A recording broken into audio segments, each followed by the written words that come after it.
I've been very impressed with this season is Harry Smith. I think he's been very good for Wigan.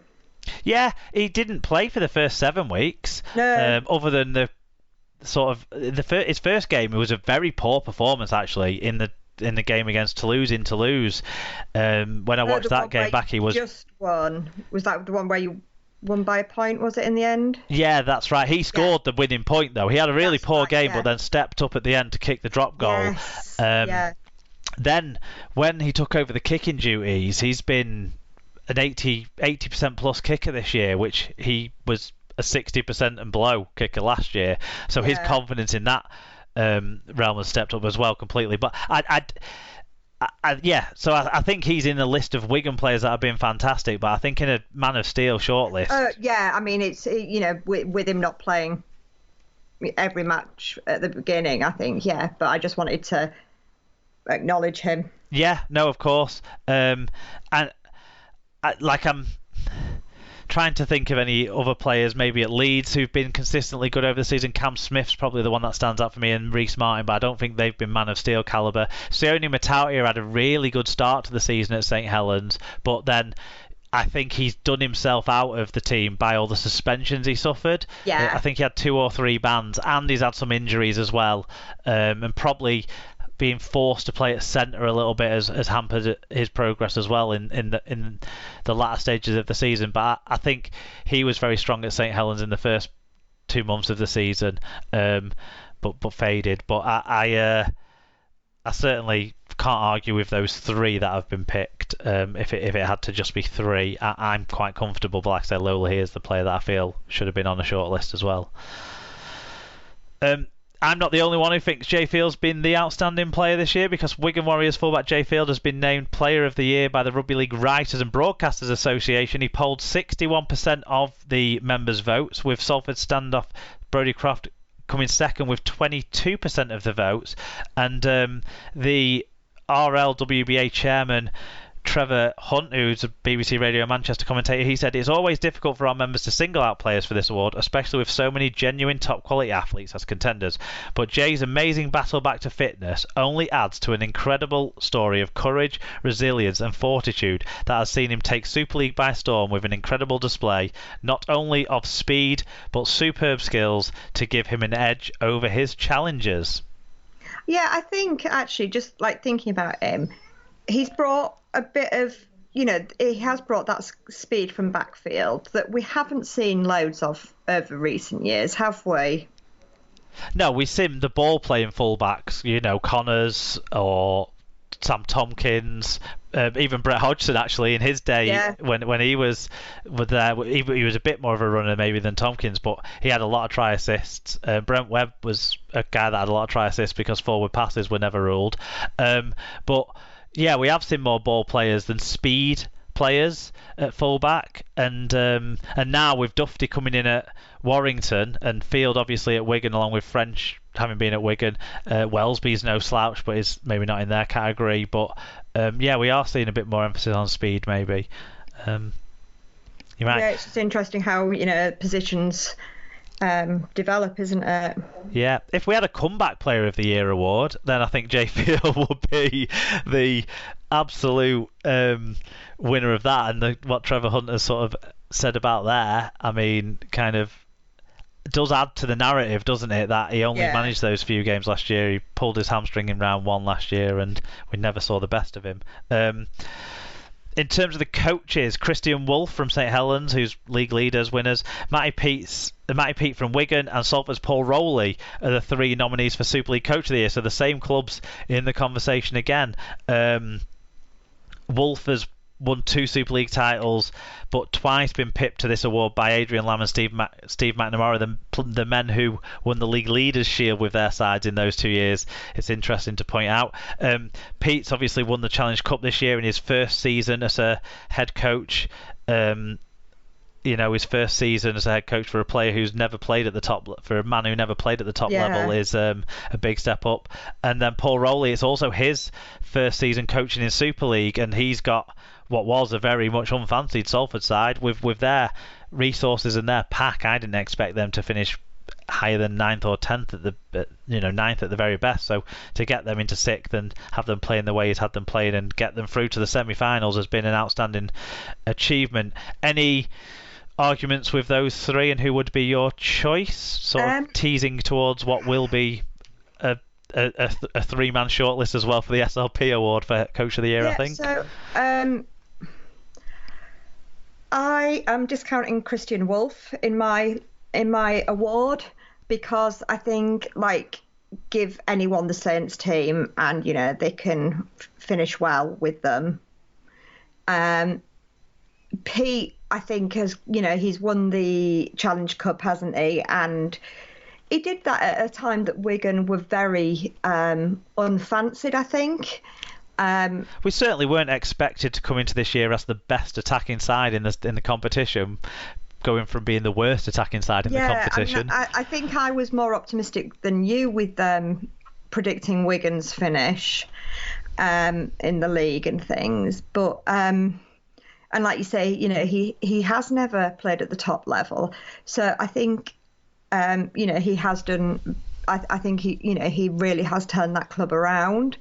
And again, Rowley, like, I want to say Rowley straight off, because, as you say, he's got two pennies to rub together, and that's about it, hasn't he? And he's done an incredible job, and he has taken that group of underrated people and made them into a quality team. However, has Pete done a bit more, because they have actually won something? I don't know. It's between those two for me. I think the last three Coach of the Years have been the man who led his team to the League Leaders Shield. So on that basis, I think I wouldn't be shocked if Wolf did get it. I wouldn't be shocked if he won it. I'm just saying that I think with the players at his disposal, he's not necessarily had to work very hard at it. Fair enough. I would say I think they're the right three men. If you were picking three men, I don't think... I mean, Watson hasn't done badly, has he, to get Huddersfield to 4th and to a Challenge Cup final. But I do think... I expected Huddersfield to be a contender this year. Rowan Smith probably has done as good a job as anyone over half a season. I was going to say, if it was Coach of the half year, definitely. Yeah, I think he'd be the only other man that I'd be thinking of adding to this list, and that makes it the four guys that are in the semi-finals, doesn't it? But I certainly can't argue with those choices, especially when Rowley's never been a head coach at Super League level before, Pete's never been a head coach at any level before, and Wolf, the consistency, it's remarkable. Yeah. Some other bits of news to mention: Leeds have signed forward Toby Warren from Championship York. The 19-year-old has agreed a 4-year contract at Headingley. Cast Tigers have triggered a 1-year contract extension for Tonga centre Mahe Fanua for next year. Veteran prop forward Louis McCarthy-Scarsbrook has signed a 1-year extension with St Helens for next year. It's going to mean he'll be 37 in January. I think it will mean he's the oldest player in Super League next year, I think, possibly. But yeah, he's been at Saints for a long time now. He's played over 340 games for them. Toulouse have re-signed Guy Armitage to a new 2-year deal with the option of a third. They've also signed Eloi Pelissier to a new 2-year deal with an option of a third as well. But of course, those players will be playing for Toulouse in the Championship.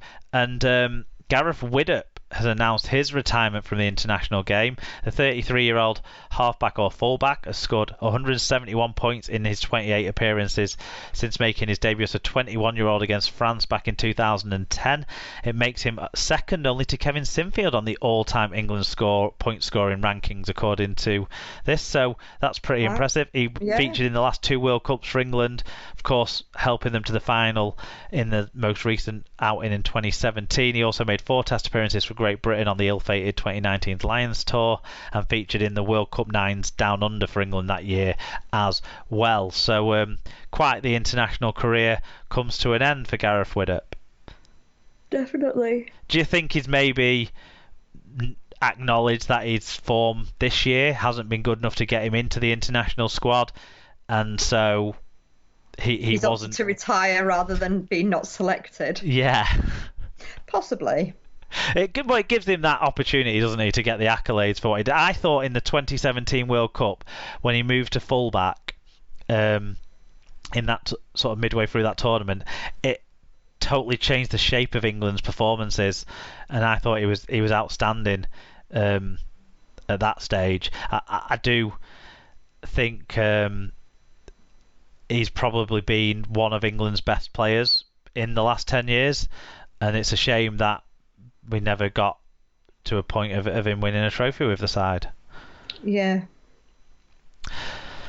That's the news and the Super League wrapped up. We're now going to move into other results, where of course we'll have some news about the other competitions as well.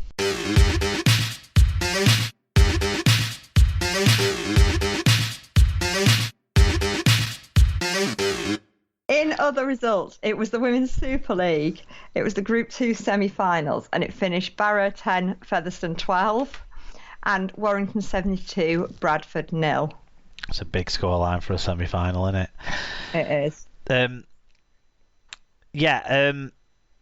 The Rugby Football League brought out a string of announcements, didn't they, in relation to what's being done around commemorating the death of the Queen, and they've mentioned that the Women's Super League, Betfred Women's Super League Grand Final and Promotion Final, which could be played at St Helens still on Sunday.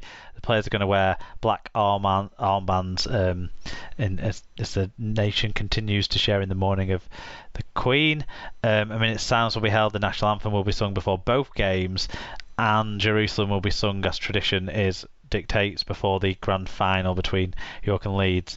But we'll talk a little bit more about the women's games next week. But obviously Warrington and Featherstone have gone through from those results, and let's face it, looks like Warrington are probably going to win by loads. But as well as the nominees for some of the men's awards, the women's awards are all up as well now. So the Women's Super League Grand Final rivals Leeds and York each have nominees for the Coach of the Year and Young Player of the Year awards. So Rhinos is Lois Fussell and York's Lindsay Anfield are joined by Lee Westwood from Warrington in terms of the Coach of the Year prize, and then in the Young Player of the Year award it's York's Holly Dodd plus Leeds' Fran Goldthorpe and Kira Bennett up for the Young Player of the Award. The Women of Steel shortlist has already been announced with York's Holly Dodd, Sinead Peach and Tara Jane Stanley, and then Jodie Cunningham and Amy Hardcastle from St Helens and Georgia Roach from the Rhinos. It does sound like Georgia Roach will definitely miss the Women's Grand Final next week with her injury, but there is positive word that she might be ready to go in the World Cup for England, which would be a huge boost, I think, for England if Georgia Roach can play in that. Yep, definitely. So it was round 27 of the Championship, where Sheffield against Dewsbury was postponed from Friday. That'll now be played on Wednesday. But in those games that were played, it finished Whitehaven 40, Newcastle 24, Leigh 64, Batley 6, London 20, Barrow 30, York 74, Workington 12, Bradford 10, Widnes 23, Halifax 22, Featherstone 24. Yeah, and I've written the final championship standings, but of course they might change very slightly in terms of the points on the board for Sheffield and Dewsbury. But the final standings see Leigh finish first on 52 points, Featherstone on 47 points, Halifax on 40 points, Barrow on 37 points, Batley and York both have 36 points. Widnes finish on 24 points in 7th. I think Sheffield could overtake them on points difference, maybe, I'm not sure. Sheffield and Bradford have 22 points, Whitehaven have 19 points, which is a strong finish for them. London have 17 points. Newcastle, disappointingly, finish on 12th place on 15 points. Then the relegated Dewsbury and Workington have 7 and 2 points each. So awards time in the Championship and League One as well. Sarah, they're both on the same press release, so we'll cover them both together. the dominance of Lee Centurions and Keith Lee Cougars in Championship and League One, respectively, has been recognised in the list of nominees for